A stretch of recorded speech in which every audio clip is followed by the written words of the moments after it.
ஏசாயா 41, 13, 14 வசனங்கள்.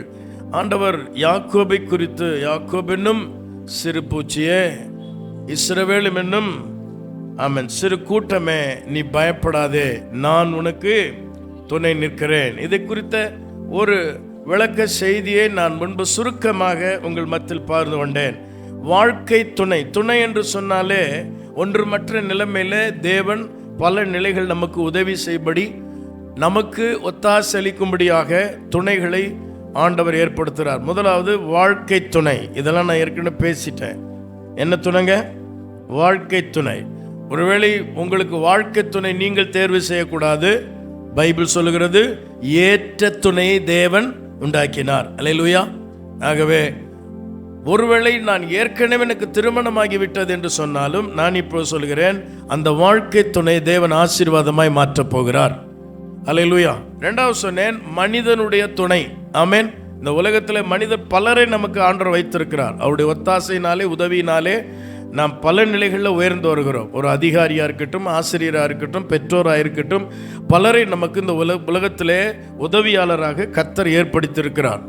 ஆகவே நான் தேவனோடு உறவாடுகிறேன், நான் தேவனுடைய பிள்ளை, எனக்கு யாருடைய உதவியும் தேவையில்லை, யாரையும் நான் விசாரிக்க வேண்டியதில்லை, யாருக்காகவும் ஜெபிக்க வேண்டியதில்லை, மற்றவர்களை குறித்து எனக்கென்ன என்று இருப்பது கிறிஸ்துவம் அல்ல. இயேசு சொல்றா, உன்னிடத்தில் அன்பு கூறுவது போல பெருனிடத்தில் அன்பு கூற வேண்டும். அவனவன் தனக்கானதல்ல பிறனுக்கானது நோக்கம். அப்படி நம்ம லைஃபே நமக்காக வாழ்கிறத விட பிறருக்காக வாழணும் நீங்கள் தீர்மானம் எடுத்துட்டீங்கன்னா, நான் சொல்கிறேன், உங்கள் வாழ்க்கையை விட சிறப்பான வாழ்க்கை வேறு எதுவுமே கிடையாது. அதுக்கு களம் என்னையா? சபை தான். சபைக்குள்ளே நீங்கள் வாங்க, இன்னைக்கு சாயங்காலம் வாங்க, இன்னைக்கு நைட்டுக்கு வாங்க. பிறருக்காக பிரயாசம் எடுக்கிற எத்தனையோ காரியங்கள் இருக்கிறது என் அருமையான தேவனுடைய பிள்ளைகளே.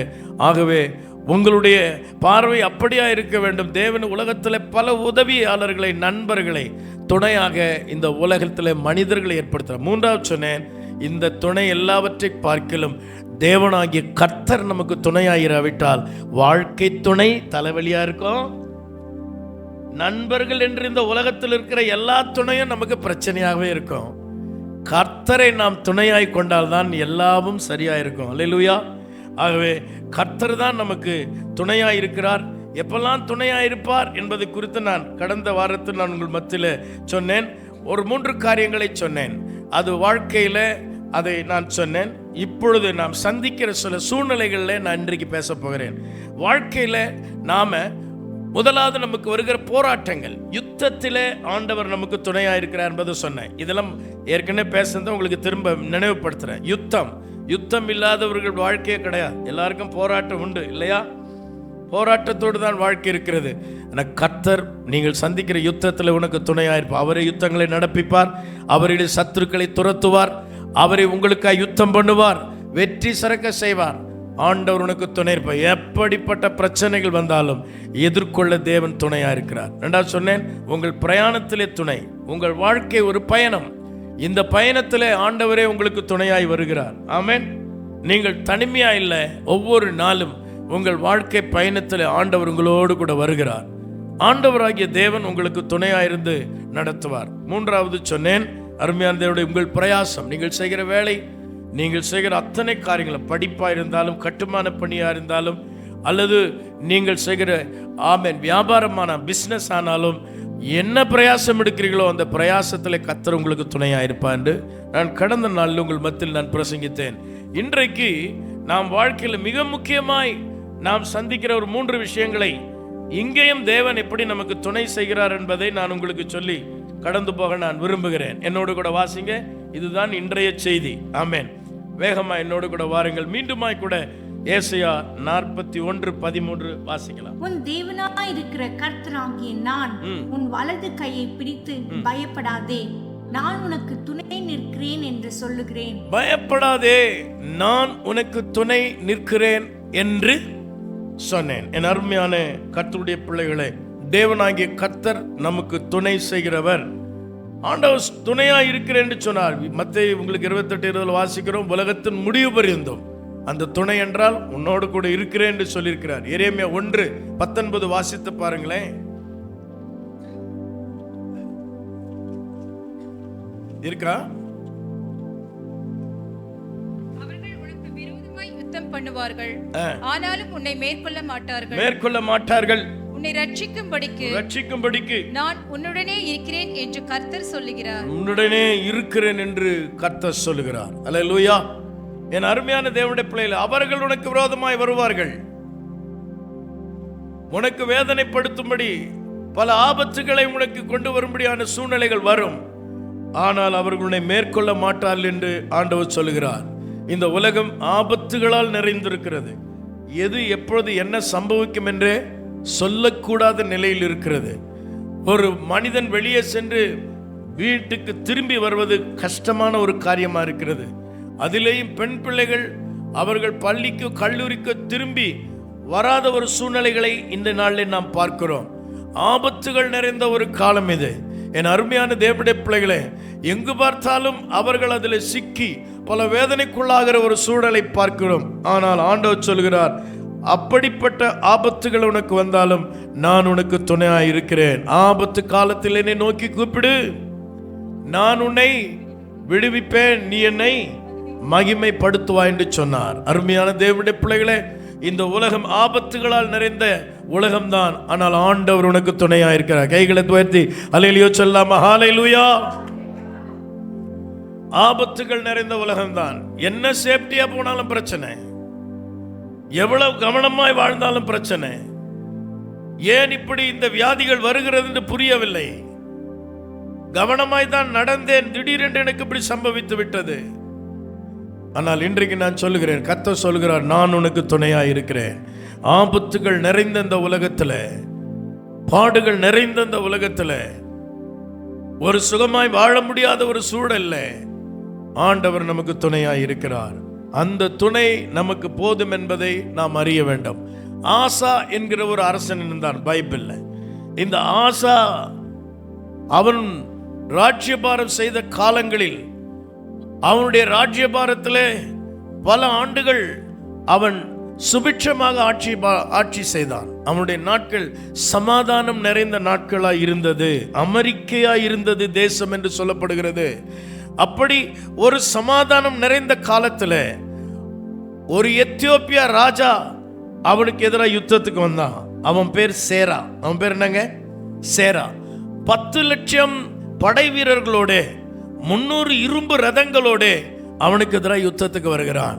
இப்ப ஆசா கலங்கி போய், இந்த இக்கட்டான சூழல்ல ஆபத்து வந்து விட்டது. கொஞ்சம் அல்ல, 10 லட்சம் படை வீரர்கள், 300 இரும்பு ரதங்கள். இதை எதிர்கொள்வதற்கு ஆசாமிடத்துல பலன் இல்லை. ஆசா சொல்லுகிறார், ஆண்டவரே, கொஞ்சம் பேரை கொண்டாகிலும் அநேகரை கொண்டாகிலும் உதவி செய்வது உமக்கு லேசான காரியம் என்று சொல்லிவிட்டு அவர் சொல்கிறார், தேவரீர் எங்களுக்கு துணை நில்லும். கைகளை தட்டி கர்த்தருக்கு ஸ்தோத்திரம் பண்ணுங்க. சுற்றி ஆபத்து வந்திருக்கிறது. வியாதி என்கிற போர்வையில வரலாம், வறுமை என்கிற போர்வையில வரலாம், பிள்ளைகளுடைய எதிர்காலம் என்கிற விஷயத்தில் வரலாம். ஒரு ஆபத்து கிட்டி இருக்கிறது. இந்த ஆபத்திலிருந்து யார் என்னை விடுவிக்க கூடும்? ஆசா என்கிற அரசன் தேவனை சார்ந்து கொண்டான். தேவரீர் எங்களுக்கு துணை நில்லும் என்று சொன்னான். ஆண்டவர் அவனுக்கு துணை நின்றார். பாருங்க, 10 லட்சம் பேரோடு வந்த சேராவை எதிர்கொள்கிற கிருபையை தேவன் அவனுக்கு கொடுத்தார். கைகளை தட்டி ஆண்டவரை மகிமைப்படுத்தலாமா? அதே ஆண்டவர் இந்த காலை வேளையில உனக்கு விரோதமாய் வருகிற எல்லா சத்துருக்களின் கைகளிலிருந்து, எல்லா ஆபத்துகளிலிருந்து உன்னை தப்புவிக்கிற தேவன் அவர் உன்னோடு கூட இருக்கிறார். உனக்கு அவர் துணையாய் இருக்கிறார். அவர் சொல்ல, நான் உன்னை விட்டு விலகுவதில்லை, உன்னை என்ன செய்கிறதில்லை, கைவிடுகிறதில்லை. சங்கீதங்களின் புத்தகம் 18:18 வாசித்து பாருங்கள். அந்த சங்கீதத்தினுடைய முதல் துவக்கம் ஒரு பேராகிராஃப் அங்க இருக்கும். ஏன் இந்த சங்கீதம் எதனால் எழுதப்பட்டது என்கிற விஷயம் முன்பாக ஒரு பேராகிராஃப் இருக்கும். அதை வாசிங்க. ஒப்புவிக்கப்பட்ட சங்கீதம், ராக தலைவனுக்கு ஒப்புவிக்கப்பட்ட சங்கீதம். கர்த்தருடைய தாசனாகிய தாவீது இந்த பாட்டின் வார்த்தைகளை கர்த்தர் தன்னை தன்னுடைய எல்லா சத்துருக்களின் கைக்கும் சவுலின் கைக்கும் நீங்களாக்கி விடுவித்த நாளிலே பாடினது. பாருங்க, எல்லா சத்துருவின் கைக்கும் சவுலின் கைக்கும் விடுவித்த நாளிலே பாடின சங்கீதம். அல்லேலூயா. அப்படின்னா நல்லா கவனிங்க, ஒரு பெரிய ஆபத்துகள் நிறைந்த, போராட்டங்கள் நிறைந்த, பாடுகள் நிறைந்த ஒரு சூழலில் தான் இந்த சங்கீதம் பாடப்பட்டது. கையை தட்டி கர்த்தரை மகிமைப்படுத்துங்க என் அன்புக்குரிய தேவ ஜனமே. ஏன் இந்த சங்கீதத்தின் மூலம் அவர் சொல்லுகிறார், என்னை விடுவித்த கர்த்தர். ஆமென். இப்படி சத்துருக்கள் மிகுதியாயிருந்த போதும், சவுலும் அவனுக்கு விரோதமாய் வந்த போதும் கர்த்தர் அவனுக்கு துணை நின்றார் என்பதை அவன் சொல்லுகிறான். இப்ப முதலாம் வசனத்தை வாசிங்களே. கர்த்தாவே, என் பலனாகிய கர்த்தாவே, உம்மில் அன்பு கூறுவே. நல்ல கவனிங்க. அதன் பின்பு நம்ம வாசிக்கிறோம் 18ஆம் வசனத்தை வாசிங்க. என் ஆபத்து நாளில் எனக்கு எதிரிட்டு வந்தார்கள், கர்த்தரோ எனக்கு ஆதரவா இருந்தார். ஹல்லேலூயா. எத்தனை பேர் இந்த காலவெளியில சொல்லுகிறேன், உனக்கு ஆபத்து இருக்குது, அப்பதான் வந்து பிரச்சனை பெருசா வரும். ஏற்கனவே பாடுகளோடு இருப்பீங்க. அன்பு அதான் சொன்னார், ஏற்கனவே ஒரு காரியத்தை நான் செய்து கொண்டிருக்கிறேன், அந்த பிரச்சனை கடப்பதற்கு இன்னொரு பிரச்சனை வருகிறது. இன்றைக்கு சொல்கிறேன், உன் வாழ்க்கையில வருகிற ஆபத்துகள் இருந்து பாதுகாக்கிற ஒரு தெய்வம் உன்னோடு கூட இருக்கிறார். அவர் உனக்கு துணை நிற்கிறார். இனிமேல் அந்த ஆபத்துகள் வராதபடிக்கு அதை மாற்றி அமைக்க அவர் வல்லவராய் இருக்கிறார். இப்படி ஒரு காரியம் நடந்த பின்பு அதுக்குன்னு ஒரு சங்கீதம் பாடுறான் பாருங்க தாவீது. இவன் தாங்க பக்தன். இன்னைக்கு நம்ம எத்தனை பேர் ஆண்டவரை புகழ்ந்து பாடுறோம்? தேவன் எனக்கு நன்மை செய்தார், சத்துருக்களின் கைகளுக்கு என்னை விடுவித்தார், ஆபத்திலிருந்து தேவன் என்னை பாதுகாத்தார் என்று எத்தனை பேர் சொல்லுகிறோம்? இன்றைக்கு தேவ சமூகத்தில் வந்திருக்கிற தேவ ஜனமே, உனக்கு வருகிற எல்லா ஆபத்துகளில் இருந்தும் பாதுகாக்கிற தெய்வம் இந்த இடத்துல உலாவி கொண்டிருக்கிறார். ஒருவேளை நீ அறிந்த வண்ணமாய் இருக்கலாம், நீ அறியாத வண்ணமாயும் இருக்கலாம். ஆமென். உனக்கு விரோதமாய் சத்துருடைய கிரியைகள் பெருத்திருக்கலாம். ஐயா, எனக்கு விரோதமாய் பில்லி சூனியங்கள், சில மாந்திரிக வல்லமைகளை விரோதமாய் என் குடும்பத்துக்கு விரோதமாய் வருகிறதை பார்க்கிறேன். சத்துரு போராடுகிறதை நான் பார்க்கிறேன். கண்ணுக்கு புலப்படாத சத்துருக்களாயிருந்தாலும் அவைகளை முற்றிலுமாய் சிதறடிக்கிற தேவன் உன்னோடு கூட இருக்கிறார். ஹல்லேலூயா. இஸ்ரவேல் ஜனங்கள் எகிப்தின் அடிமைத்தனத்திலிருந்து மீட்படைந்து அவர்கள் புறப்பட்டு வந்தார்கள். மீட்கப்பட்ட ஜனமாய் அவர்கள் வெற்றி நடை போட்டு அவர்கள் வாழ்ந்து கொண்டிருக்கும் வேளையில் தான் சமுத்திரம் அவளுக்கு முன்பாய் தடையாய் நின்றது. சமுத்திரம் தடையாய் இருந்தது என்று சோர்ந்து போன வேளையில் தான் சத்ரு பின்தொடர்ந்து வந்தான். இக்கட்டான ஒரு சூழல். எந்த பக்கத்தில் நாங்கள் தப்பித்து ஓடுவது என்கிற நிலையில அவர்கள் மோசையை முறுமுறுக்க ஆரம்பித்தார்கள். சங்கீதத்தில் இப்படி ஒரு சங்கீதம் இருக்குது, ஆண்டவரே நீர் வலதுபுறத்திலும் இடதுபுறத்திலும் என்னை நெருக்கி என்ன செய்றாரா, உமது கரத்தை என் மேல் வைத்திருக்கிறேன், இந்த அறிவு எனக்கு எட்டாத ஒன்றாய் இருக்கிறது என்று சொல்கிறார். அது ரகசியம் எனக்கு புரியவில்லை. ரெண்டு பக்கம் நெருக்கம், ஆனா கை உன் மேல கர்த்தர் வச்சிருக்கிறாரு. ஒன்று உன்னை சேதப்படுத்தாது. கரங்களை தட்டி எஸ் ஹல்லேலூயா. முன்னாடி சிவந்த சமுத்திரம், பின்னாடி பார்வோனின் சேனை, ஆனால் கர்த்தருடைய மகிமை அந்த மக்கள் மேல் இருந்தது. ஆண்டவருடைய அந்த ஸ்தோத்திரம், தேவனுடைய அந்த அக்கினி ஸ்தம்பம் அவருடைய சேனையை தடுக்கிறது, இவர்களுக்கு வழியும் திறக்கிறது. கடந்து செல்கிறார்கள். கடந்து முடிந்தவுடனே இவர்களுக்கு வழிவிடப்படுகிறது. இவர்களும் அதற்குள்ளே செல்கிறார்கள். ஒரே நேரத்தில் பைபிள் சொல்கிறது, ஒரு திரி அணைகிறது போல ஒரு இமை பொழுதுல இந்த சத்துருக்களை தேவன் கவிழ்த்து போட்டார்.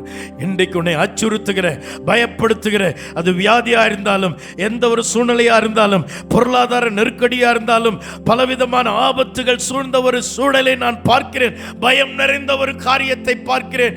எனக்கு நிம்மதி இல்லாமல் இருக்கிறேன். நான் என்ன செய்வேன் என்று அருக்களிப்போடு இந்த ஆராதனையில் அமர்ந்து கொண்டிருக்கலாம். நான் சொல்கிறேன், கர்த்தர் உனக்கு துணையாயிருப்பார்.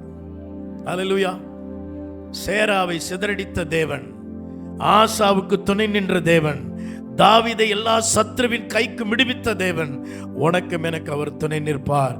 எந்த ஆபத்தும் உன்னை சேதப்படுத்தாது. ஹல்லேலூயா. அதனால் தான் ஆண்டவர் லூக்கா 10:19 சொன்னார், ஒன்றும் உன்னை சேதப்படுத்த மாட்டாது. எல்லாரும் சொல்லலாமா, ஒன்றும் என்னை சேதப்படுத்த மாட்டாது. உங்களை நொறுக்கி போட பார்ப்பான், கவிழ்த்து போட பார்ப்பான். நான் கையை பிடிச்சு தூக்கி விட ஆள் இல்லைன்னு நினைக்கலாம். தேவப்பிள்ளை அவ்வளவுதான் முடிஞ்சதுன்னு நினைக்கலாம். கடைசி நாட்களில் தேவ பிள்ளைகளுக்கு வர்ற இக்கட்டு தான். மக சொன்னாங்க, நாங்க சோர்ந்து போனோம், கர்த்தர் விட மாட்டாருங்க. நாங்க இத்தனை பேர் இருக்கிறோம். அல்லேலூயா. நான் அடிக்கடி சொல்றேன், நான் நிற்கிறது என் பலத்தில் அல்ல, நாம் சேர்ந்திருக்கிறதா நமக்கு பலன். அல்லேலூயா. இந்த சபை ஒவ்வொரு தேவ பிள்ளைகளுக்கு உத்தரவாதத்தோடு வேண்டுதல் செய்து கொண்டிருக்கிறது, ஒவ்வொருக்காகவும் பரிந்து பேசி கொண்டிருக்கிறது, ஒவ்வொருடைய நலன்களை கவனித்துக் கொண்டிருக்கிறது.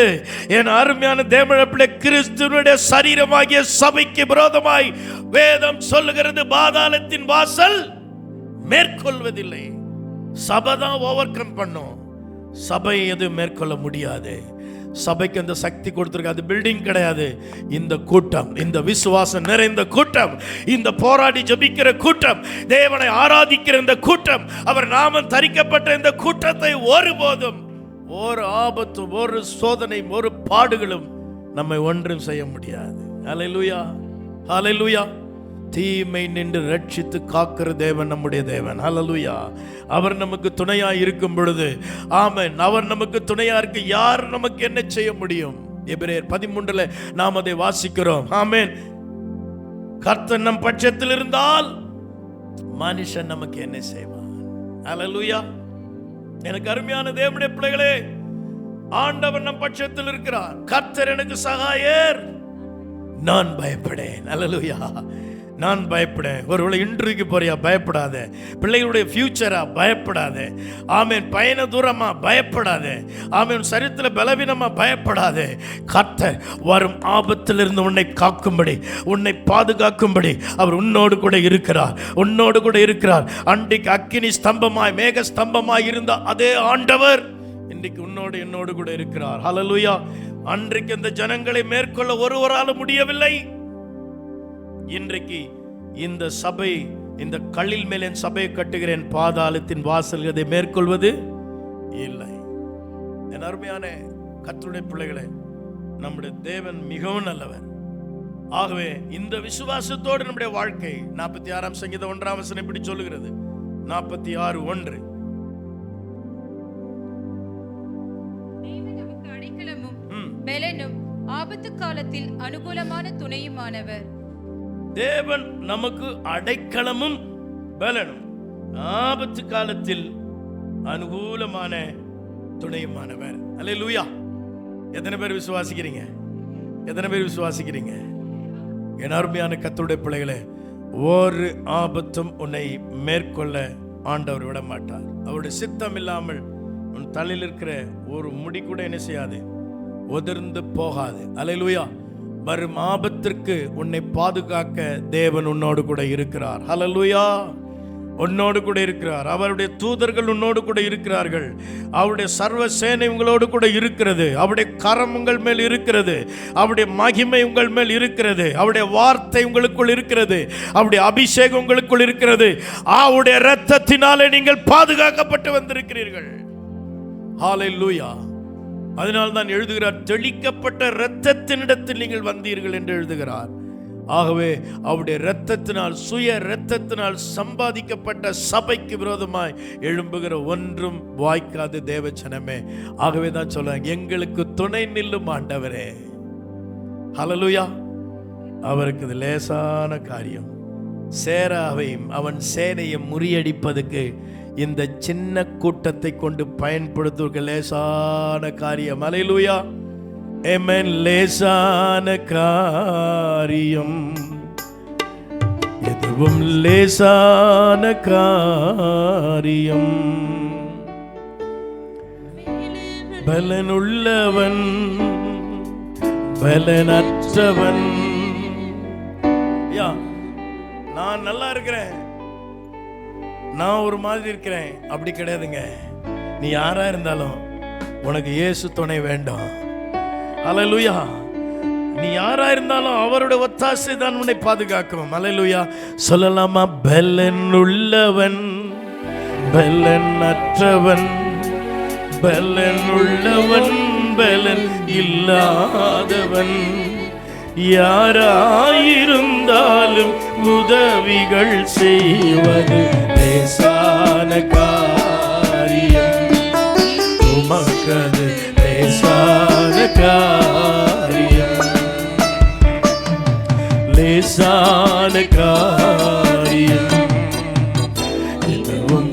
லேசான காரியம்.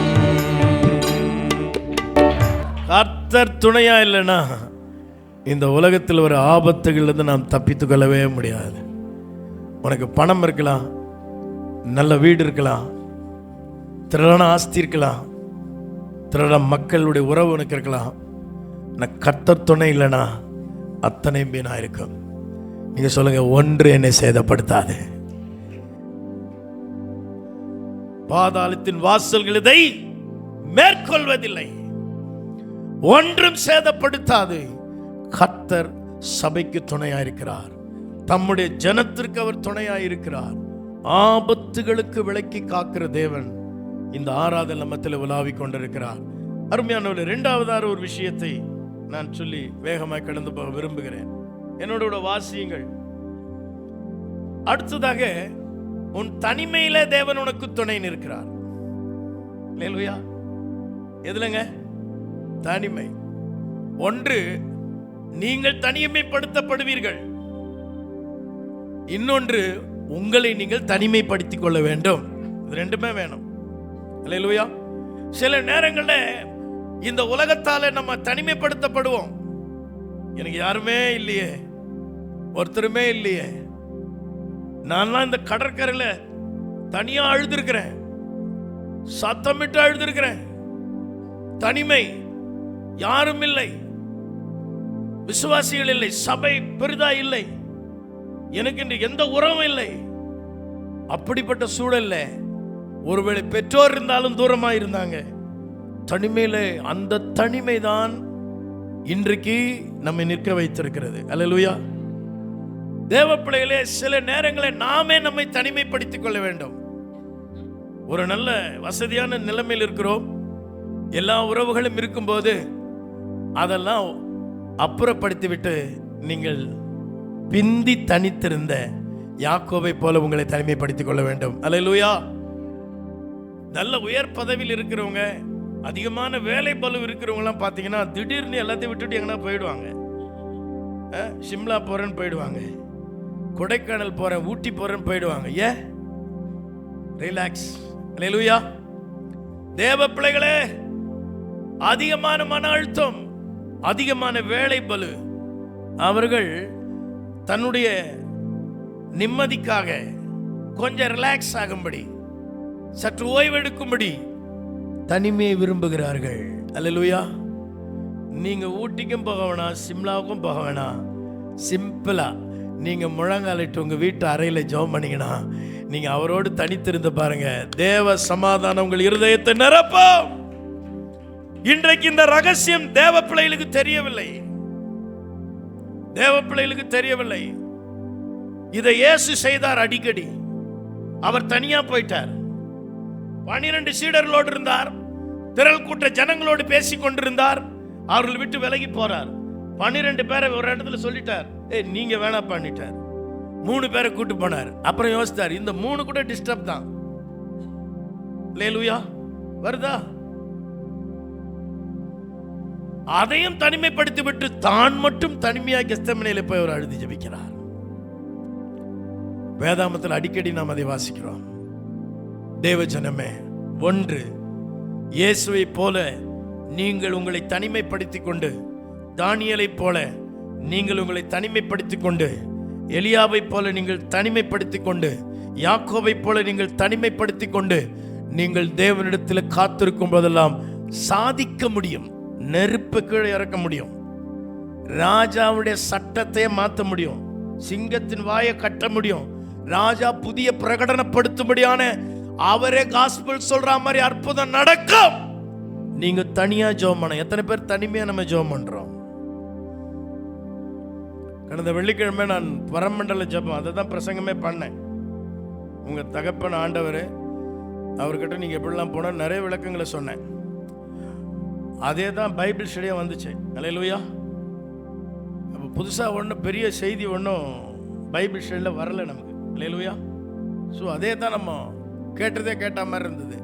இப்போ நல்லா கவனிங்க, ஜெபத்தின் முக்கியத்துவம் ஆண்டவர் நமக்கு மிக தெளிவாய் சொல்லி கொடுத்திருக்கிறார். அப்போ இயேசுவை போல நீங்கள் தனிமைப்படுத்திக் கொள்ள வேண்டிய அவசியம். உங்கள் ஃபேமிலியில் ப்ராப்ளம் அதிகமாக இருக்குதா? உன் குடும்பத்தில் அடிக்கடி பிரச்சனை வருகிறதா? போராட்டங்களால் மிகுதியினால் நீங்கள் வாழ்ந்து கொண்டிருக்கிறீர்களா? இதிலிருந்து மீள முடியாத போராட்டங்களோடு வாழ்கிறீர்களா? நான் உங்களுக்கு சொல்றேன் ரகசியம், யாக்கோபு பிந்தி தனித்திருந்தான். அல்லேலூயா. நீங்கள் தனித்திருந்து பாருங்கள், ஒரு தனித்துவத்தை கர்த்தர் உங்களுக்கு தருவார். அல்லேலூயா. இன்றைக்கு நிறைய பேர் தனிமையா வந்து ஜெபிக்கிற அந்த பழக்கம் இல்லை. வாலிப தம்பி தங்கச்சி, உங்களுக்கு சொல்லுகிறேன், நீங்கள் ஆண்டவரோடு தனித்திருந்தால் இந்த உலகம் உங்களை மேற்கொள்ளாது. இந்த பழக்கம் உங்களுக்கு இல்லாதனால்தான் உலகம் உங்களை பிடிக்க பார்க்கிறது. சாத்தான் உங்களை சிறைப்படுத்த பார்க்கிறான். சிற்றின்பம் உங்களை பிடிக்க பார்க்கிறது. நீங்கள் இந்த உலகத்திற்கு அடிமைகளாகிறீர்கள். நான் சொன்னேன், உங்களுக்கு வெளிப்பாடு வேண்டும். நீங்கள் பாவிகள், உங்களை மீட்க ஒருவர் தேவை. அந்த இரட்சகர் சிலுவையில் உங்களுக்காய் மரித்து விட்டார். இனி நீங்கள் பாவிகள் என்கிற நிலையில் அல்ல, உங்களை பரிசுத்தவான்களை அவர் பார்க்கிறார். தேவ ஜனமே, ஒரு கூட்டம் வானத்திலிருந்து விழுந்தது, ஒரு கூட்டம் இந்த பூமியிலிருந்து வானத்துக்கு எடுத்துக்கொள்ளப்பட போகிறது. கொஞ்ச காலம் இந்த உலகத்தில் வாழ்கிறோம். விழுந்த கூட்டம் தான் சாத்தான், அவனுடைய தூதர் கூட்டம். அந்த விழுந்த கூட்டம் தான் எழுந்து நிற்கிற இந்த கூட்டத்தையும் விழச் செய்வதற்கு தந்திரமாய் கிரியை செய்கிறான். நீங்கள் விழுந்து போகிற கூட்டத்தோடு இணைந்து விடக்கூடாது. நீங்கள் எழும்பி பறக்க வேண்டிய கூட்டத்திற்கு நீங்கள் ஆயத்தப்பட வேண்டிய தேவ ஜனமே. அதுக்கு தான் நீங்க தனித்து ஜெபம் பண்ணோம். யாக்கோபுடைய லைஃபை பாருங்க. ஒரு தனிமையான சூழ்நிலை அவருக்கு அவங்க வந்தது. பின்னாடி தான் சொத்துலாம் வந்த பிறகுதான் என்ன செய்றாங்க, தனியா வர்றார். ஆனால் முதல் பயணம் அவர் தனிமைப்படுத்தப்படுகிறார். ஒரு குடும்பத்தில் நீங்க இருக்கலாம், எல்லாரும் சந்தோஷமா பேசுவாங்க, உங்களை மட்டும் பேச மாட்டாங்க. நான் சில வீடுகளுக்கு போவேன். நான் ஒரு வீட்டுக்கு போனேன், அந்த மருமகள் வந்து ஒரு வேலைக்காரி மாதிரி ட்ரீட் பண்றாங்க. எனக்கு ரொம்ப கஷ்டமா இருந்துச்சு. அவரோட ட்ரெஸ் பிரதாபமாகுது, அவங்க பேசுற இங்க வாங்கன்றாங்க, இதை கொண்டு வான்றாங்க. எனக்கு ரொம்ப கஷ்டமா இருந்துச்சு. அந்த மகள் ஒரு பெரிய கட்டடத்துல, ஒரு பெரிய குடும்பத்துல, படித்தவர் மத்தியில, ரட்சிக்கப்பட்டவர் மத்தியில தனிமைப்படுத்தப்பட்டிருக்கிறார். அவளுக்காகத்தான் இயேசு இந்த உலகத்துக்கு வந்தார். இன்னைக்கு நான் சொல்றேன், உன்னை வேலை ஸ்தலத்தில், உன்னை கல்லூரியில உன்னை அற்பமா எண்ணி அவமானப்படுத்தி நின்று உன் மேல என்னென்னோ காரியங்களை சொல்லி உன்னை தனிமைப்படுத்துறாங்களா, கவலையப்படாதீங்க. கர்த்தர் உனக்கு துணையா இருக்கிறார். எந்த இடத்துல உன்னை தனிமைப்படுத்துகிறார்களோ அந்த தெருவில் கர்த்தர் உன்னை முதன்மையா வைப்பார். அந்த கல்லூரியில கர்த்தர் உன்னை முதன்மையா வைப்பார். அந்த குடும்பத்தில் கர்த்தர் முதன்மையா வைப்பார். இன்றைக்கு இந்த வசனத்தை நீ விசுவாசிப்பாயானால் அவர் சொல்லுகிறார், சிறு கூட்டமே பயப்படாதே, நான் உனக்கு துணை நிற்கிறேன். ஹல்லேலூயா, ஹல்லேலூயா. எத்தனை பேர் விசுவாசிக்கிறீங்க? இன்னைக்கு உங்களை பத்தி யாராவது உங்களை தனிமைப்படுத்திட்டாங்கன்னு சொல்லி நினைக்காதீங்க, கவலையப்படாதீங்க. உங்களுக்கு கர்த்தர் துணையாக இருக்கிறார். ஹல்லேலூயா. ஒரு 2 நாள் எனக்கு காய்ச்சல் இருந்தது. அதில் த்ரோட்லாம் போயிடுச்சு. ஹல்லேலூயா. இங்கே வேலையிலே அப்படி இருக்கும்போது போயிடுச்சு. ஹல்லேலூயா. தேவ பிள்ளைகளை கவனிங்க. அவரை தெய்வமாய் கொண்டவள் ஒரு நாள் என்ன செய்யல, வெட்கப்பட்டு போகிறதில்ல. ஏன்னா இந்த தெய்வம் நீங்க கூப்பிடும்போது வரவர் மட்டும் இல்லை, அவர் சொல்ல உலகத்தின் முடிவு பரியந்தம். நீ கல்யாணம் பண்ணி போனாலும் சரி, நீ கடத்தருக்கு போனாலும் சரி, கடல் கடந்து வெளிநாட்டுக்கு போனாலும் சரி, கர்த்தர் உனக்கு துணையா இருப்பார். எத்தனை பேர் விசுவாசிக்கிறீங்க? ஆகவே உன் தனிமையில ஆண்டவர் உனக்கு துணை நிற்பார். ஏன்னா சிறுமைப்பட்டவன் மேல் சிந்தையுள்ளவன் பாக்கியவான். நம்ம ஆண்டவருக்கு யார் மேல ரொம்ப கவனம்னா சிறுமைப்படுறவங்க கிட்ட தான் கவனிப்பாங்க. நீங்க யாருன்னா அற்பமா எண்ணினீங்கன்னா உங்க கிட்ட இருக்க மாட்டாருங்க. நீங்க யாரை எண்ணுகிறீர்களோ அவங்க பத்தில இருப்பார். நான் என் வாழ்க்கையில இதை பயங்கரமா அனுபவிச்சிருக்கிறேன். அவ்வளவு அற்பமா எண்ணுவாங்க, கேவலமா பேசுவாங்க. அப்பெல்லாம் ஒரு சோறு வரும் இல்லையா, ஒரு சோறு வரும். ஆனா கர்த்தர் வந்து பக்கத்தில் நிற்பார், நான் இருக்கிறேன். அல்லேலூயா. நீ என்ன பண்ணி, நான் இருக்கிறேன், நான் உனக்கு துணை நிற்கிறேன் என்று தைரியப்படுத்தி ஆறுதல் படுத்துகிற தேவன் நம்மோடு கூட இருக்கிறார். அல்லேலூயா. சபை எதுக்குங்க? தேவனை நற்கிரியை செய்கிறோம், அதெல்லாம் வலது கை இடது கை தெரியாம அது செஞ்சு தான் ஆகணும், செய்யணும். அது சபையுடைய காரியம். தேவன் நமக்கு கொடுத்த கிருபை, தேவன் நமக்கு அதை வச்சிருக்கிறார். ஆனா இதை வச்சு சபைக்கு போறது, இதை வச்சு இந்த பாஸ்டர் சூப்பர், அந்த பாஸ்டர் மோசம் அப்படின்னு சொல்றது எவ்வளவு கேவலமான ஒரு விஷயம். நீ நித்திய ஜீவனை இழந்துருவேன். 2 ஜீவன். ஒன்று, ஒரு லைஃப் இந்த உலகத்தில் வாழ்றதுக்கு. ஆமென். முதல் உயிர் வாழ இந்த உலகத்தில் நம்மளை வச்சிருக்கிறார், உயிரோடு வச்சிருக்கிறார். 2வது, இந்த வாழ்வில் இந்த ஜீவனுள்ள நாட்களில் ஒரு பாட்டு பாடும், ஜீவனுள்ள நாட்கள் எல்லாம் இயேசுவுக்காய். அப்படின்னா என்ன அர்த்தம்? நம்ம நிறைய முறை பாட்டோம், இப்போ அர்த்தம் கேட்குறேன். அப்படின்னா என்ன அர்த்தம்? நீ மவுத்தாகிறதுக்கு முன்னாடி, நீ சாவறதுக்கு முன்னாடி அப்புறம் பாட்டு பாட முடியாது இல்லையா? எப்பதான் செய்ய முடியுங்க? ஜீவன் இருக்கும்போது தான். அப்ப ஜீவனுள்ள நாட்கள் எல்லாம் இயேசுவுக்காய் வாழ்வோம். அந்த பாட்டு அழகா எழுதியிருக்கிறாங்க. இருப்பதுவோ ஒரு வாழ்வு, சிலருக்கு 2 வாழ்வு, 7 ஜன்மம். இதெல்லாம் கட்டுக்கதை. ஒரே ஒரு வாழ்வு தான். ஆமென். ஃபாதர் அழகாக எழுதுற, ஒரு வாழ்வு அது உமக்காக அப்படின்னு எழுதுறார். அப்போ மறுபடியும் அந்த பாட்டுக்கு போயிடும். இருப்பதுவோ ஒரு வாழ்வு. பக்கத்தில் கைப்பிடிச்சவங்க, இருப்பதுவோ ஜீவனுள்ள நாளெல்லாம் ஆண்டவருக்காக வாழை, அவரை மகிமைப்படுத்து, எப்படியாச்சும் அவரை உயர்த்து, உன் மூலமா அவர் நாம் என்ன செய்யட்டும், மகிமைப்படட்டும். அல்லேலூயா. இருப்பதோ ஒரு வாழ்வு, அது அவருக்காய் வாழ்ந்திடுவோம். நிறைய பேர் போய் சொல்றீங்க, வாழ்ந்திடுவோம், நான் வாழ்ந்திடுவோம் பார்ட்னருக்காக.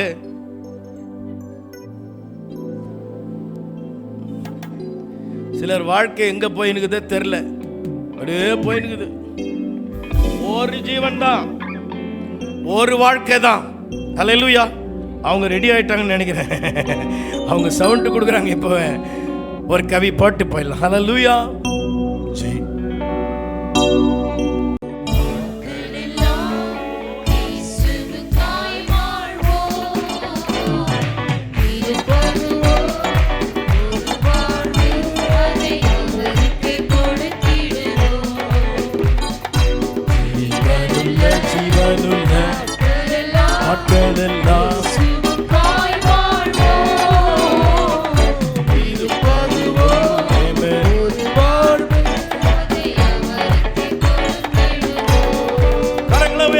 வாழ்ந்திடுவோம், நாம் வாழ்ந்திடுவோம் இயேசுவுக்காக வாழ்ந்து. கரங்களை உயர்த்தி சொல்லுங்களேன், வாழ்ந்திடுவோம், நாம் வாழ்ந்திடுவோம் இயேசுவுக்காக வாழ்ந்திடுவோம். ஜீவனுள்ள நாட்களெல்லாம் இயேசுவுக்காய் வாழ்வோம்.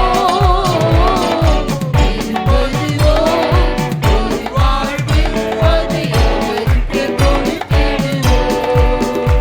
இந்த ஜீவியத்தை, இந்த ஜீவனுள்ள நாட்களிலே இயேசுக்கா வாழ்ந்துட்டா அடுத்த ஒரு ஜீவன் உலகத்தாரு கிடையாது, உனக்கு எனக்கு தான். அந்த ஜீவனுக்கு பேர் நாங்க நித்திய ஜீவன். கைகளை தட்டி கர்த்தருக்கு ஸ்தோத்திரம் பண்ணுங்க. இந்த வாழ்க்கை சிறப்பாய் அவருக்காய் வாழாவிட்டால் நித்திய வாழ்க்கை என்பது கிடையாது. ஆனா உலகத்தாருக்கு அந்த நம்பிக்கை கிடையாது. இங்கேயே காதல் பண்ணிட்டு, இங்கேயே டுயட் பாடிட்டு, இங்கேயே தண்ணி அடிச்சிட்டு, சொல்லுங்க, சொல்ல மாட்டீங்க, இங்கேயே சினிமா பார்த்துக்கின்னு, இங்கேயே ஊர் கதையெல்லாம் பேசிக்கின்னு, இங்கேயே உழன்று இந்த உலக மயக்கத்திலேயே உலகத்தாரை போல இப்பிரபஞ்சத்திற்கு ஒத்த வேஷம் வேணாம். அங்க பேசினியே அதே போல இங்க பேசாத. உன்னை மீட்டெடுத்திருக்கிறார். அடுத்த கதை இங்க வேணாம். திருத்துறாரா பாஸ்டர், இதான் கரெக்ட், திருத்துன நீ. இந்த ஞானம் இன்றைக்கு இல்லாமல் சபைகளுக்குள்ளேயே ஜனங்கள் திருத்தம் இல்லாமல் இருக்க காரணம், சபைகளுக்குள்ளே இருக்கிற சிலருடைய தெளிவான வெளிப்பாடு இல்லாததுனாலே. திட்டாரா, அவர் அப்படிதான் மோசமானவர், நீயும் உருப்பிட மாட்ட, அது உருப்படாது. எதுக்கு திட்டுறோம், எதுக்கு கண்டிக்கிறோம், எதுக்கு உபதேசிக்கிறோம், எதுக்கு எச்சரிக்கிறோம்? இந்த வாழ்க்கையை விட நித்திய வாழ்க்கையில் நம்ம போனோம். அல்லேலூயா. இந்த வாழ்க்கையை விட நித்திய வாழ்க்கையில் நம்ம போய் சேரணும். இந்த வாழ்க்கை மட்டும் மேலானதல்ல. இது அவர் பார்த்து கொள்வார். அவர் எதை கொடுக்கணுமோ, எப்படி வைக்கணுமோ, எப்படி நடத்தணுமோ அவர் சொல்றார், எல்லாம் நான் பார்த்துக்கிறேன்னு சொல்றாரு. இந்த லைஃப் உயிரோடு இருக்கிற இந்த நாட்களை இயேசுவுக்காக நீ கொடுப்பாயானால், இந்த ஜீவனை இயேசுவுக்காக வாழ ஒப்பு கொடுப்பாயானால், நித்திய ஜீவனுக்கு கர்த்தர் உன்னை கொண்டு போவார். நீ மட்டுமல்ல, நீ வாழ்கிற வாழ்க்கை மற்றவர்களை நித்திய ஜீவனுக்கு அழைத்து செல்லும்படி உன்னை சாட்சியாய் வழிகாட்டியாய் ஆண்டவர் வைப்பார். இந்த வெளிச்சம் தாங்க நமக்கு வேணும், வேற வெளிப்பாடு தேவை. அல்லேலூயா, அல்லேலூயா. சோ ஆகவே தனிமை, உலகம் உன்னை தனிமைப்படுத்தும் பொழுது நீ சோர்ந்து போகாதே. அல்லேலூயா. ஒரு தேவ பிள்ளை இப்படி பாடினாங்க. ஆமென், அல்லேலூயா. கடனாளியாய் நான் இருந்தாலும் அந்த பாட்டு, அல்லேலூயா. நோயாளியாய் நான் இருந்தால் பலர் வெறுப்பார்கள். எந்த நிலையில் இருந்தாலும் நீங்கள் ஒன்றை புரிந்து கொள்ள, கர்த்தர் உனக்கு துணையாக இருக்கிறார். ஆமென். உன் ஆபத்தில் அவர் உனக்கு துணையாக இருக்கிறார். ரெண்டாவது சொல்கிறேன், உன் தனிமையில் கர்த்தர் உனக்கு துணையாக இருக்கிறார். ஒரு நாள் தனிமையாய் அழுது கொண்டிருந்தேன், தனிமையாய் நான் படுத்து கொண்டிருந்தேன். எத்தனையோ இரவுகள் கண்ணீர், எத்தனையோ இரவுகள் பயம் நிறைந்த ஒரு நேரம். அது யாருமே இல்லை. ஒரு சில நேரம் எனக்கு ஒரு முறை ஜுரம் வந்தது. 2 வாரத்துக்கு மேலே படுக்கையிலே இருந்தேன். நான் நடந்து எழுந்து போக முடியாது. அப்படியே நவந்து போயிட்டு அந்த ஸ்டவ், அந்த பம்பு ஸ்டவ்வில் தண்ணீரை சுட வச்சு குடித்தேன். அந்த நாட்களாக நான் நினச்சி பார்க்குறேன், அந்த தனிமையான நேரமெல்லாம் கர்த்தர் துணையாய் இருந்தார். ஹல்லேலூயா. இந்த உலகம் தனிமையாய் உன்னை விட்டுவிடும். இனிமேல் உன்னை யாரும் கண்டுகொள்ள மாட்டாங்க, யாருமே உன்னை நேசிக்க மாட்டாங்க, பிரயோஜனம் இல்லை. ஆனால் ஆண்டவர் உனக்கு துணையாய் இருப்பார். ஹல்லேலூயா, ஹல்லேலூயா. யோபின் நிலைமை யோசிச்சு பாருங்கள். யோபின் நிலைமை யோசிச்சு பாருங்கள். செல்வாக்கு மிகுந்தவன், செல்வம் திரட்சி நிறைந்தவன், பூமி கொள்ளக்கூடாத அவ்வளவு பெரிய சீமான். தெற்கு கிழக்கத்திய புத்திரலை யோபை போல ஒரு சீமான் கிடையாது. அவ்வளவு பெரிய மனிதன். அவனுடைய வெள்ளாண்மை அழிந்தது, அவனுடைய மிருகஜீவன் அழிந்தது, வேலைக்காரர் அழிந்தார்கள், அவனுடைய கூடாரம், கொத்தலங்கள், கட்டிடம், வீடுகள் எல்லாம் அழிந்தது, பிள்ளைகள் அழிந்தார்கள். ஒன்றுமே இல்லை. ஒரே ஒரு ஆள் பக்கத்தில் நாங்கள் பார்ட்னர், ஏற்ற துணை. அந்த ஏற்ற துணை எப்பவுமே பொதுவாக பெண்களுடைய எதிர்பார்ப்பு, புருஷன் நல்லா சம்பாரிச்சு கொடுக்கணும் இல்லையா? அது நேச்சர். நீங்க ரொம்ப ஆவியில கூட நிறையலாம், நீங்க கூட அப்படிதான். கொடுக்கலன்னா அப்ப போய் அப்படின்வாங்க. உங்களுடைய காரியங்கள் சிறப்பாய் சந்திக்கப்படணும். சிலர் இதனால தவறு கூட செய்யறாங்க. கடன் உடன்பட்டாது இதை சரி பண்றாங்க. ஏன்னா அவ்வளவு பெரிய ஆளு இந்த ஆளு துணை. அவ சொல்றா பாருங்க, எல்லாம் போச்சு, இப்ப தனியா இருக்கிறார் யோபு. கூட வந்து ஒண்ணு நிக்குது, சொல்லுது, ஏன் உயிரோடு இருக்கிற? உன்னால ஒரு லாபமும் ஒரு பிரயோஜனம் இல்லை. தேவனை தூசித்து நீ ஜீவனை விடுன்னு சொல்ல, யார தூசிக்க சொல்றா? அப்ப கூட யாருக்கு இருக்குங்க? ஆமா, நான் உங்களை சொல்லுங்க, யோபின் மனைவி கூடவே பிசாசு இருக்குது. பொருளுக்காக, உறவுக்காக, சொத்துக்காக, ஆஸ்திக்காக. தாய்மார்களே, நீங்க யோபின் மனைவி மாதிரி ஆயிடாதீங்க. ரிட்டையர்ட் ஆயிட்டா சிலருக்கு மதிப்பு இருக்காது. உங்க மதிப்பு கூடிட்டு தான் இருக்கணும். இந்த உறவு அந்த உறவை விட சிறப்பானது. அல்லேலூயா. நாங்க ரட்சிக்கப்பட்டவங்க. எங்களுக்குள்ள என்ன அன்பு ஊற்றப்பட்டிருக்கிறது? என்ன அன்புங்க? ஆமா, அந்த கடையில் விக்குது. தேவ அன்பு ஊற்றப்பட்டிருக்கிறது. எங்களை பிரிக்கவே முடியாது. அல்லேலூயா. ஒரு பெரியவருக்கு அவர் நடந்து செல்லும் பொழுது கால் அடிபட்டு விட்டது. கால் அடிபட்டு காயம் ஏற்பட்ட போது ஒருவர் வந்து அவரை பார்த்து, ஐயா, உங்களுக்கு கால் அடிபட்டு விட்டதே, உங்களுக்கு நான் காலில் சரி பண்ண கட்டு போட்டு அவரை அனுப்புவதற்கு முயற்சித்த போது அவர் சொன்னார், அவர் அப்போ தான் அவங்க ஒய்ஃபுக்கு இட்லியும் சட்னியும் வாங்கிட்டு போறாரு. அல்லேலூயா. அவர் சொன்னாரு, நீங்க இப்ப நடக்கக்கூடாது, நடந்தீங்கன்னா ரொம்ப பிரச்சனை ஆயிடும், நீங்க வாங்க கொஞ்சம் ரெஸ்ட் எடுக்கணும் அப்படி சொன்ன. அவர் சொன்ன, இல்லை இல்லை, நான் உடனடியே போனேன். எங்க மனைவி படுக்கையா இருக்கிறா, அவளுக்கு நான் என்ன செஞ்சு கொண்டு போய் கொடுக்கணும், இந்த ஆகாரத்தை கொடுக்கலனா அதுக்கப்புறம் அவளுக்கு மாத்திரை கொடுக்கணும், இல்லைன்னா அவளுக்கு ரொம்ப கஷ்டம். இவரே வயசானவர். அன்பு பாருங்க. அல்லேலூயா. எவ்வளவு பெரிய அன்பு பாருங்க அந்த பெரியவரிடத்துல. ஆச்சரியப்படும்படியான ஒரு அன்பு. தான் காயப்பட்டாலும் பரவாயில்லை, எனக்காக ஒரு ஜீவன் இருக்கிறது, அந்த ஜீவனை நான் போய் போஷிக்கணும்னு சொல்லி. இதுதாங்க அன்பு. இது மனைவினிடத்தில் இருக்கணும், கணவனிடத்தில் இருக்கணும். அவர் சொன்னா சொத்தெல்லாம் போச்சு, தனிமை. அவர் சொன்னா தேவனை தூசித்து ஜீவனை விடு. அடுத்து யோபு சொல்ற வசனம் என்ன வசனங்க? பைபிள் அருமையான வசனம். அது என்ன வசனம்? பைத்தியக்காரி. உங்களை சொல்லுங்க, யோபின் மனைவி யோபு சொல்றார் பைத்தியக்காரி. என்ன சொல்றாருங்க? தேவனிடத்துல நன்மை பெற்ற நாம் தீமை அனுபவிக்க கூடாதா? ஒருத்தரை பார்த்து சொல்லுங்க, நீங்க தேவன்கிட்ட நன்மை பெற்றிருக்கிறீங்க, தீமை வந்தாலும் அதையும் அனுபவிக்க நீங்கள் ஆயத்தமா இருக்க வேண்டும். ஹல்லேலூயா, ஹல்லேலூயா. நல்லா கவனிங்க. அப்ப யோபு யாரை சார்ந்திருந்தார்? தேவனை சார்ந்திருந்தார். யோபு தன் வாயினாலே தேவனை குறை சொல்லவில்லை, சபிக்கவும் இல்லை. வேதாகமம் சொல்கிறது, யோபு எதையெல்லாம் இழந்தானோ அதையெல்லாம் திரும்ப பெற்றுக்கொண்டான். வெள்ளாண்மை இல்லை, மிருக ஜீவன் இல்லை, பிள்ளைகள் இல்லை, ஆஸ்தி இல்லை, புகழ் இல்லை, வஸ்திரம் இல்லை, எல்லாம் இல்லை. ஆனால் யோபினிடத்தில் இருந்தது ஒன்றே ஒன்று, தேவாதி தேவன். கைகளை தட்டி கர்த்தருக்கு ஸ்தோத்திரம் பண்ணுங்க. கர்த்தர் மேல் நம்பிக்கை வைத்திருந்தான். இந்த காலை ஆராதனை சொல்ல, நீ தனிமைப்படுத்தப்படுகிற நிலைக்கு தள்ளப்படலாம், ஆனால் ஆண்டவர் உனக்கு துணையாயிருப்பார். ஆண்டவர் உன்னை கைவிட மாட்டாருமா, கைவிட மாட்டார் பிரதர். உனக்கு துணை நிற்கிற ஒரு தேவன் கடைசி வரைக்கும், உலகத்தின் முடிவு பரியந்தம் உன்னோடு இருப்பேன் என்று சொன்ன ஆண்டவர் உன் வாழ்க்கையில வருகிற தனிமையான நேரங்கள் அவர் உனக்கு துணையாயிருப்பார். ஹல்லேலூயா, ஆமென், பிரைஸ் தி லார்ட். இப்படிதான் நம்ம பாடியிருப்போம். நான் அடிக்கடி நிறைய பாட்டு பாடுவேன், ஏன்னா தனியா இருந்தேன் இல்லையா. அந்த நாட்களில் இந்த பாட்டுலாம் இல்லை, இது எழுதியிருந்தா அப்போ நான் பாடியிருப்பேன். சொந்தம் என்று சொல்லிக்கொள்ள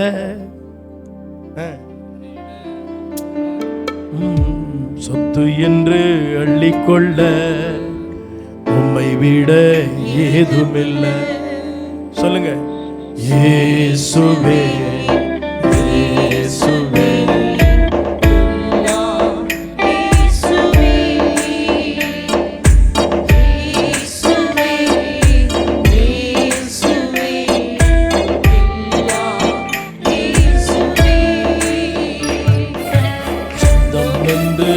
சொல்லிக்கொள்ள உம்மை விட யாருமில்லை, சொத்து என்று அள்ளிக்கொள்ள உம்மை விட ஏதுமில்லை. இயேசுவே இயேசுவே எல்லாம் இயேசுவே. இந்த பாட்டு பாடி இருப்பார தெரியல. ஆமென். பாருங்க, கொஞ்ச நாள் ஆனதும் போன மாமா மச்சான் அக்கா தங்கச்சி எந்த ஊருக்கு போனாங்களே தெரியாது, எல்லாம் யோபு வீட்டுக்கு வந்துட்டாங்க. குரூப் போட்டோ எடுக்க வராங்க. யோபு எல்லாம் மாறி போச்சு. யோபு டிப்டாப்பா மாறிட்டாரு. யோபுடைய எல்லா சூழ்நிலையும் மாறிவிட்டது. அல்லேலூயா. அவனுடைய முன்னிலைவை பார்க்கிலும் அவனுடைய பின்னிலைமை எப்படி இருந்துச்சுங்க? ரெட்டிப்பாய் இருந்தது. அதே வேளையில் விட்ட பாவத்தை திரும்ப செய்கிறவனுடைய காரியத்தை பேதுரு எழுதுகிறார். அவன் முன்னிலைமை பார்க்கிலும் பின்னிலைமை கேடுள்ளதாய் மாறும். ஆண்டவரை துணையாய் கொண்டிருக்கிற பிள்ளைகளுக்கு எவ்வளவு பெரிய பாக்கியம் பாருங்க. ஏன் அவனுக்கு துணையாயிருந்தார்? அவன் பாவம் செய்யவில்லை, தேவனை தொழுகிற மனிதனாக இருந்தார். ஹல்லேலூயா.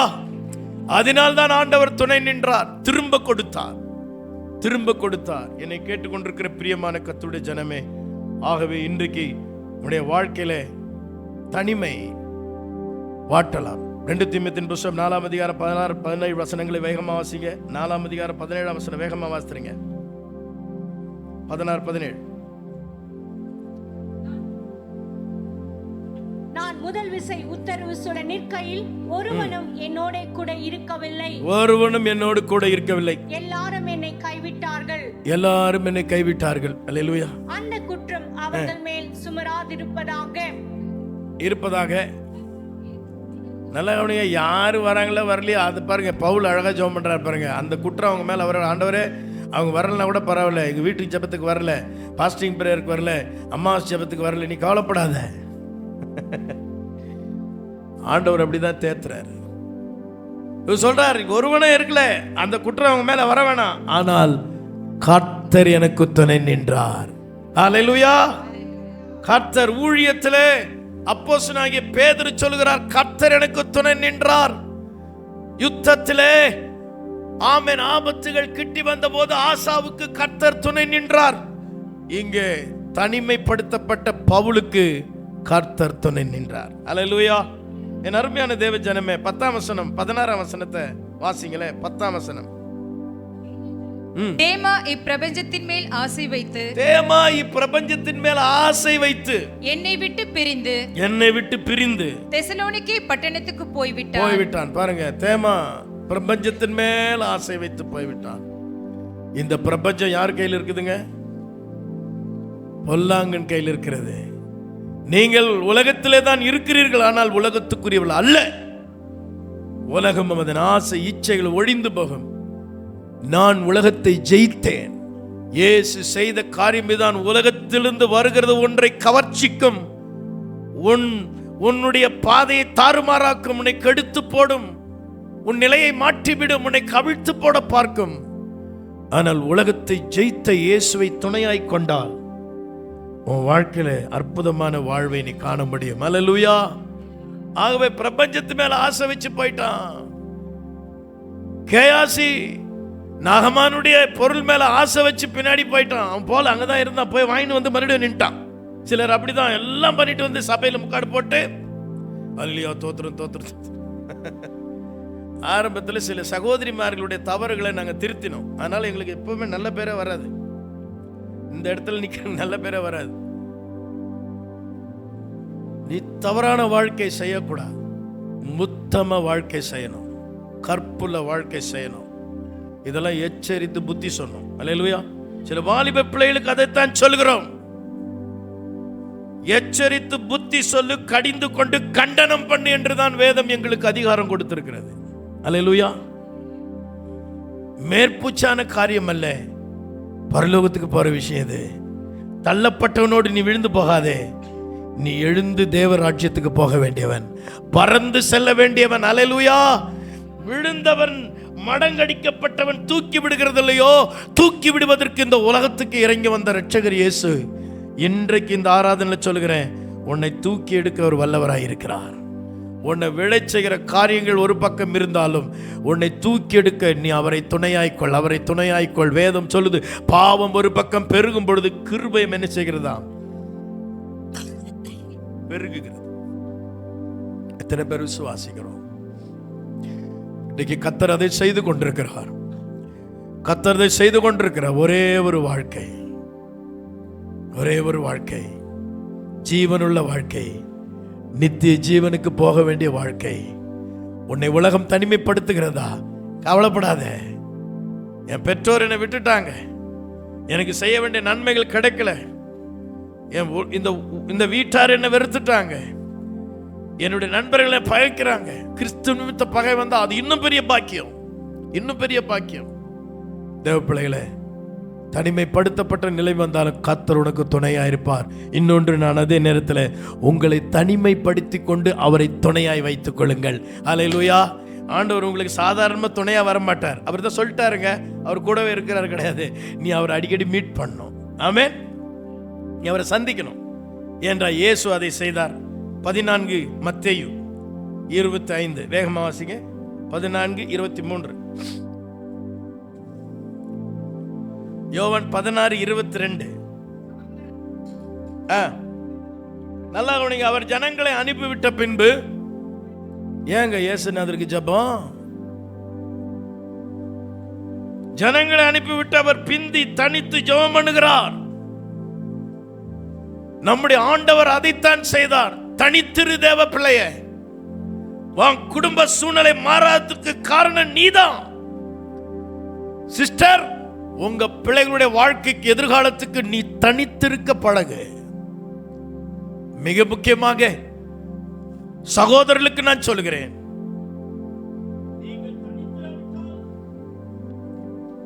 பிள்ளைகளுடைய வாழ்க்கை சாத்தான் கெடுத்து போட்டுருவான். தள்ளப்பட்டவன் இங்க இருக்கிறான். பிரபஞ்சத்திற்குள்ளே நாம் இருக்கிறோம்.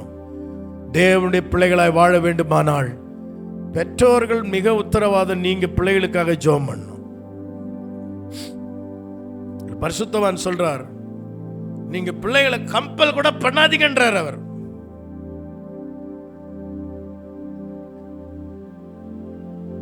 நீங்க ஏன் அவங்ககிட்ட போராடுறீங்க? கர்த்தர் அவனை தொட்டுட்டா அவனை கொண்டு பெரிய காரியம். 19 வயதுல என்னை தொட்டார் என்று எமில் ஜெபசிங் என்ற அந்த அண்ணன் சொன்னார். அந்த தேவ மனிதர் சொல்றார், என்னை 19 வயசுல ஆண்டவர் தொட்டார். பெரிய சாதனை செய்திருக்கிறாங்க. அவர் சொல்ற, பெற்றோர்கள் தன் பிள்ளைகளுக்காக உத்தரவாதத்தோடு என்ன செய்ய வேண்டும்? ஜெபிக்கணும்ன்றார். போராடி ஜெபின்றார். தனித்து ஜெபம் பண்ணு சொல்றார். நான் ஒரு நாள் தூங்கி கொண்டிருந்தேன்.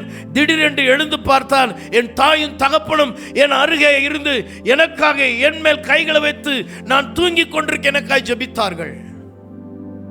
இந்தியாவில் பெரிய மிஷனரி இயக்கத்தை உருவாக்கினாரு. நாம் எல்லாரும் அந்த யூத் ரிட்ரீட் போனோமே, அந்த அவ்வளவு பெரிய ஸ்தாபனத்தை உருவாக்குவதற்கு காரணமா இருந்த அந்த தேவ மனிதன் அவர் சொல்றாரு, என்னுடைய பெற்றோருடைய ஜெபம் என்னை தூக்கி எடுத்து. இன்னைக்கு எத்தனை பெற்றோர் திட்டிக்கிட்டு இருக்கிறோம், பேசிக்கிட்டு இருக்கிறோம். நான் உணர்த்தப்பட்டது தான். இன்று அட்வைஸ் எல்லாம் இனி செல்லுபடி ஆகாது. நீங்களும் நானும் அழுது புலம்பாவிட்டால் மாற்றம் ஏற்படாது. மாற்றம் ஏற்படாது. கண்ணீரை சிந்த வேண்டும். இருதயத்தை கிழித்து கொண்டு அழ வேண்டிய காலம் வந்து விட்டது. தேவ பிள்ளைகளே, சியோன் குமாரத்தியே, நதி அளவாய் கண்ணீர் விட வேண்டிய நாட்கள் வந்து விட்டது. நதி அளவாய் கண்ணீர் விட்டு ஜபிக்க வேண்டிய காலம் வந்து விட்டது. நீங்களும் நானும் தனி அறைக்கு செல்ல வேண்டும். தனித்து போராட வேண்டும். நீங்க ஜெபித்து பாருங்க, நிச்சயமா கர்த்தர் மாற்றங்களை கொடுப்பார். நான் விசுவாசிக்கிறேன். அநேக தேவ பரிசுத்தவான்களுடைய காரியங்களை நான் வாசிக்கும் போது சொல்லுகிற காரியம் இதுதான். பெற்றோர்களுக்கு சொல்லுகிறார எமில் அண்ணன், பெற்றோர்களை உங்கள் பிள்ளைகளுக்காக அதிகமாக ஜெபம் பண்ணுங்க. கர்த்தர் அவளை மாற்றி விடுவார். ஹல்லேலூயா, ஹல்லேலூயா. ஆகவே இன்றைக்கு தேவ சமூகத்தில் வந்திருக்கிற தேவ பிள்ளை, தனிமைப்படுத்திக் கொள்ள வேண்டியது அவசியம். இயேசு தனிமையா இருந்தார். வாசிங்க மத்தேயு 14:23, 16:22 யோவான்.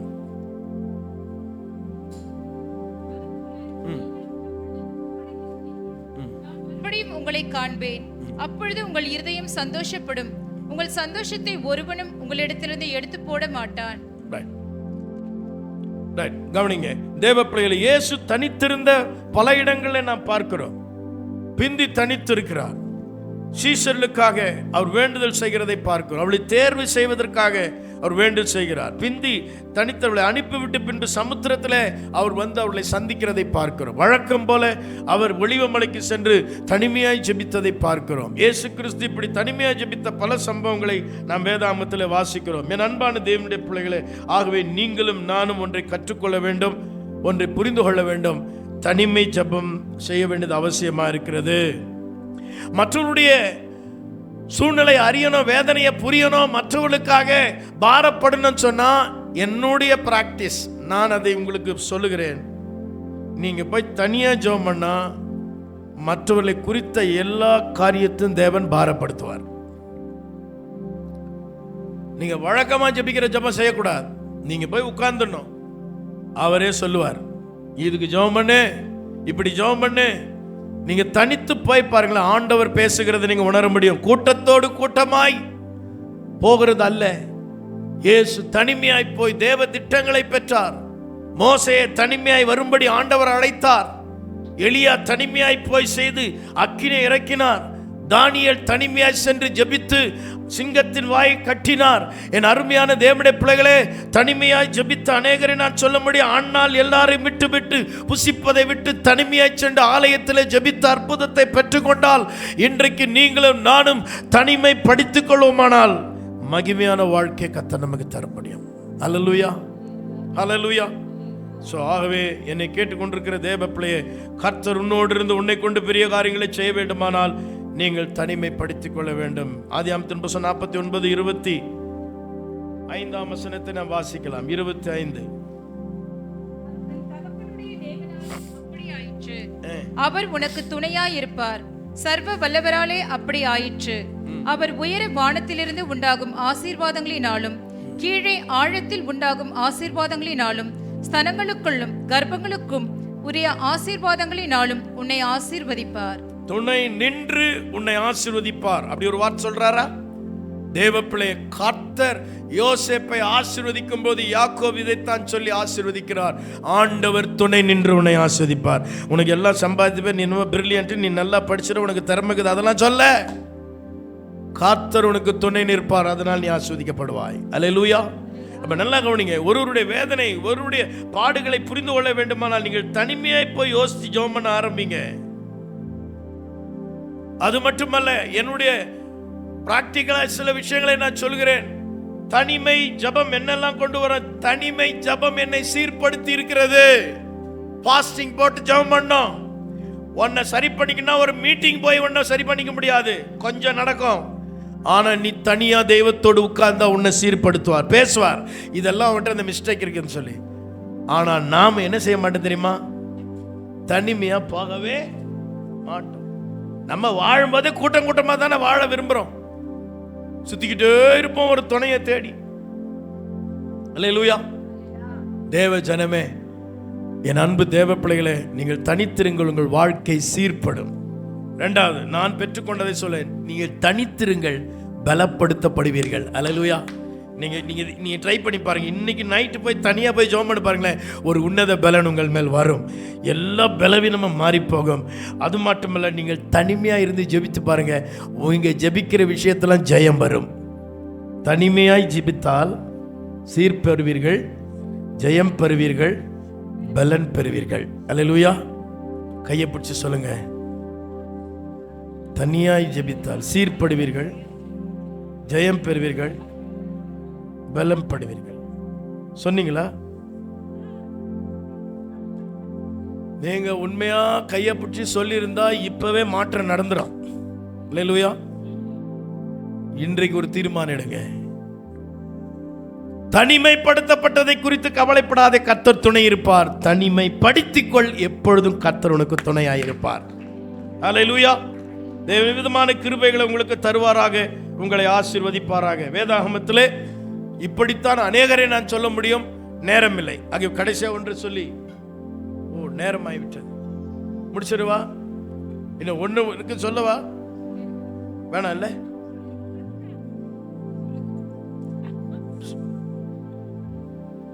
ஒரு 2-3 நிமிஷத்துல முடிச்சிடறேன். பெரிய விஷயம் இல்ல, தெரிஞ்ச விஷயம் தான். பிலிப்பியர் 4:13 உங்க எல்லாருக்கும் தெரியும். பிலிப்பியர் 2:25-30 வசனங்கள்.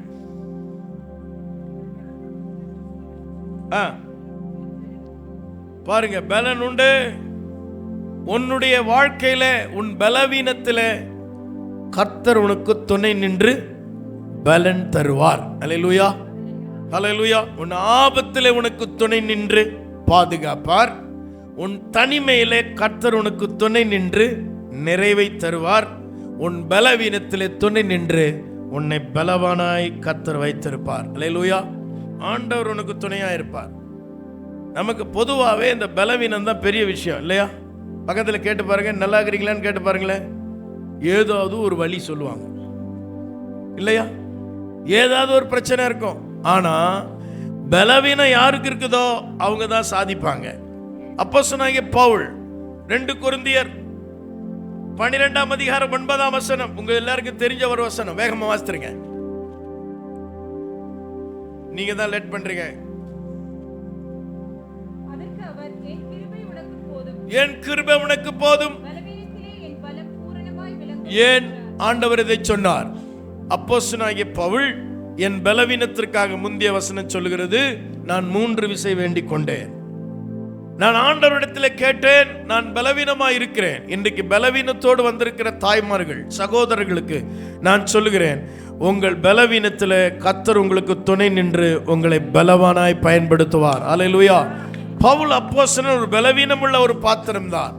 ஆனால் அவரை போல தேவனுடைய திருப்பணியை யாரும் செய்யவில்லை. 14 நிருபங்களை எழுதியிருக்கிறார். 4 முறை மிஷனரி பயணம் செய்திருக்கிறார். அவர் 3 முறை வாரினால் அடிபட்டிருக்கிறார். தேவ பிள்ளைகளே, அவர் பல பாடுகளுக்கு உட்படுத்தப்பட்டார். அதை பட்டியலிட்டு சொல்லுகிறார். இத்தனை பாடுகள் மத்தியிலும் ஒரு மாபெரும் சாதனை அவர் செய்திருக்கிறார் பலவீன சரீரத்திலே. அல்லேலூயா. பலவீன சரீரத்திலே பிலிப்பு பட்டணத்தில் அவர் அடிச்சு தூக்கி போட்டுட்டாங்க. செத்து போயிட்டான்னு நினைச்சிட்டாங்க. மறுபடியும் எழுந்து பிரசங்கம் பண்றாரு. அல்லேலூயா. நீ பலவீனமா இருக்கலாம், கர்த்தர் உன்னை பலப்படுத்தி பயன்படுத்த விரும்புகிறார். இந்த காலவெளியை விசுவாசிப்பாயானால் அருமையான தேவனுடைய பிள்ளைகளே, உன் பலவீனத்தில் கர்த்தர் உனக்கு துணை நிற்பார். வேதாகமத்தில் யாரெல்லாம் பலவீனராய் இருந்தார்களோ அவர்களெல்லாம் கர்த்தர் எடுத்து பயன்படுத்தினார். பலவீனம் ஒரு காரணம் அல்ல. பலவீனத்தோடு இந்த இடத்தில் நீ வந்திருக்கலாம், கர்த்தர் உனக்கு துணை நிற்பார். டாக்டர் சொல்லிட்டாங்க, அவ்வளவுதான் வாழ்க்கை, இதுதான் உன் சூழ்நிலை சொல்லியிருப்பாங்க. கவலையப்படாதீங்க சிஸ்டர், உங்களை கொண்டு என்ன செய்யணுமோ கர்த்தர் அதை செய்த அவர் வல்லவராய் இருக்கிறார்.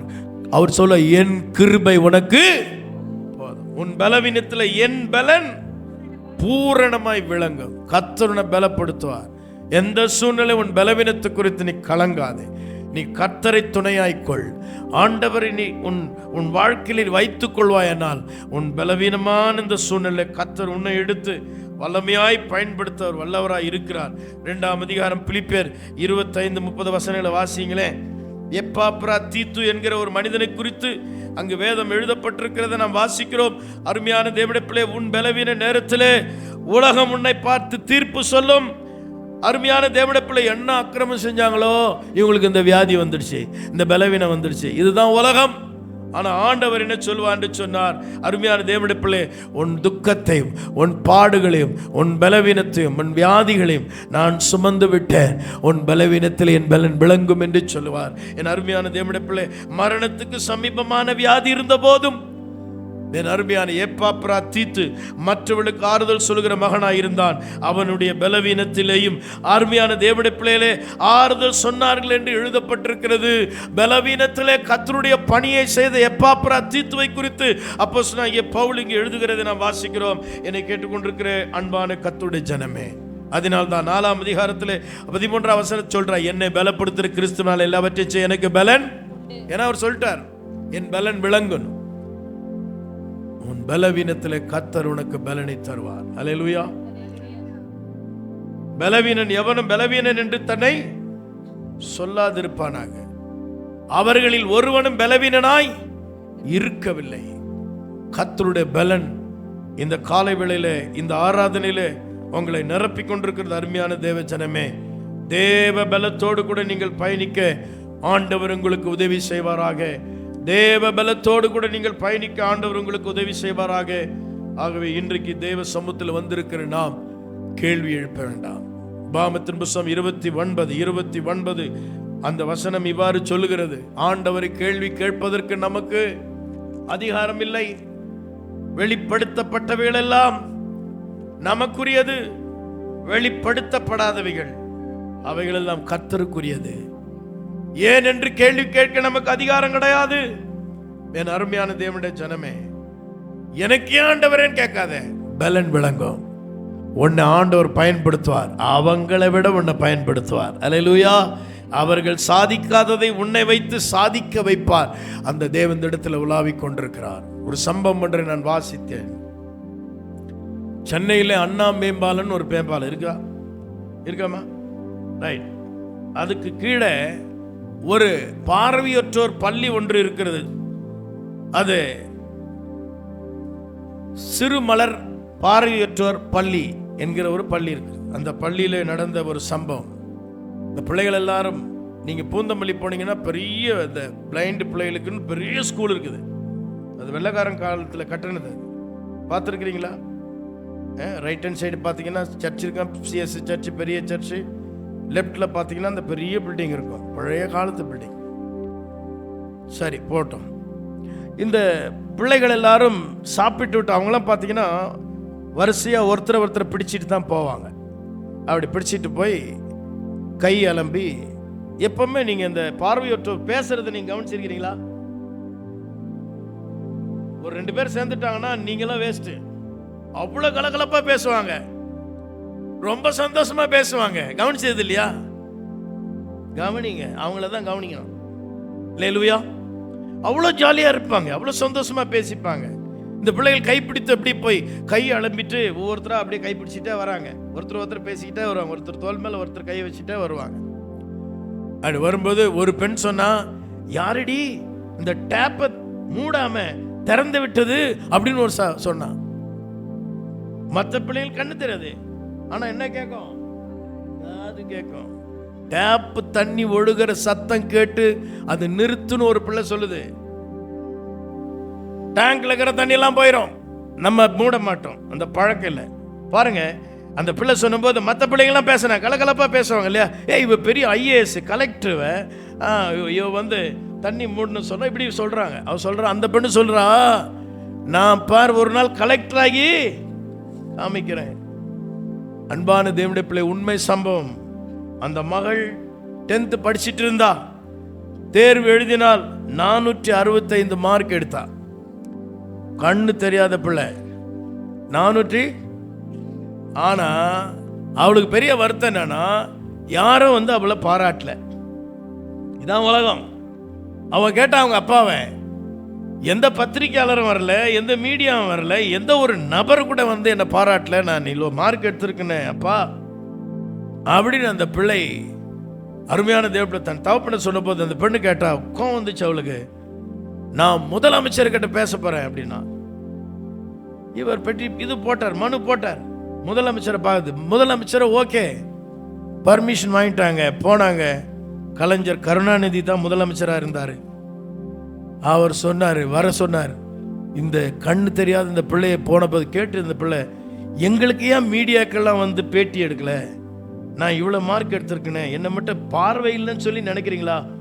அவர் எழுந்து நின்று சாரிம்மான்னு சொன்னாராம், மன்னிச்சிருங்கம்மா அப்படி சொல்லிட்டு, இனி உன்னுடைய கல்விக்கான எல்லா காரியங்களும் கவர்மெண்ட் பார்த்துக்கோ. இன்றைக்கு அந்த பிள்ளை இந்தோனேஷியா நாட்டில் இந்திய கவர்மெண்ட் சார்பில் அந்த தூதரகத்தில் ஒரு அதிகாரியாக பணியாற்றி கொண்டிருக்கிறாள். கைகளை தட்டி கர்த்தரை மகிமைப்படுத்தலாமா? தேவ ஜனமே, இந்த உண்மை சம்பவத்தை நான் வாசிக்க கேட்டேன்.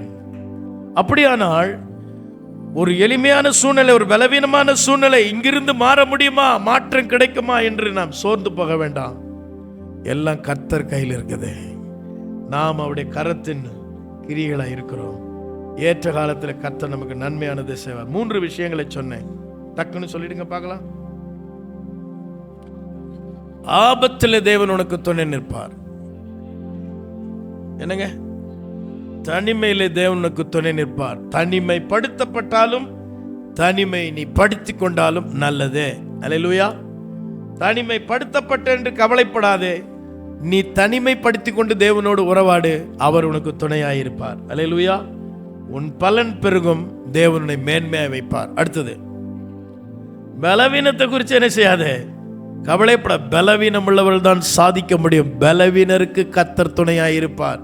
யாருக்கு வீக்னஸ் இருக்குதோ அவங்களுக்கு தேவன் அதிக கிருபை தருவார். நீங்க ஒன்ன போய் ஆராய்ச்சி பண்ணி பாருங்க, உலகத்துல யாரெல்லாம் வீக்னஸ், அங்கவீனங்கள், பலவீனங்கள் யாருக்கு இருக்குதோ அவங்களுக்கெல்லாம் தேவன் அதிக அறிவு கூர்மை, அதிகமான தாளந்துகளை, அதிகமான ஆசீர்வாதங்களை அவளுக்கு வைத்திருக்கிறார். அல்லேலூயா. இன்றைக்கு ஆண்டோட சமூகத்தில் வந்திருக்கிற பலவீனன் என்று எண்ணி விடாதே, தனிமை என்று எண்ணி விடாதே, ஆபத்துகள் பிரச்சனைகள் எனக்கு இருக்கிறது என்று எண்ணி விடாதே. உனக்கு துணை நிற்கிற ஒரு தேவன் இருக்கிறார். அந்த யாக்கோபின் தேவன் உனக்கு துணை நின்று உன்னை வழி நடத்துவாராக. விசுவாசியுங்கள், கர்த்தர் அப்படியே உங்கள் வாழ்க்கையில செய்வாராக.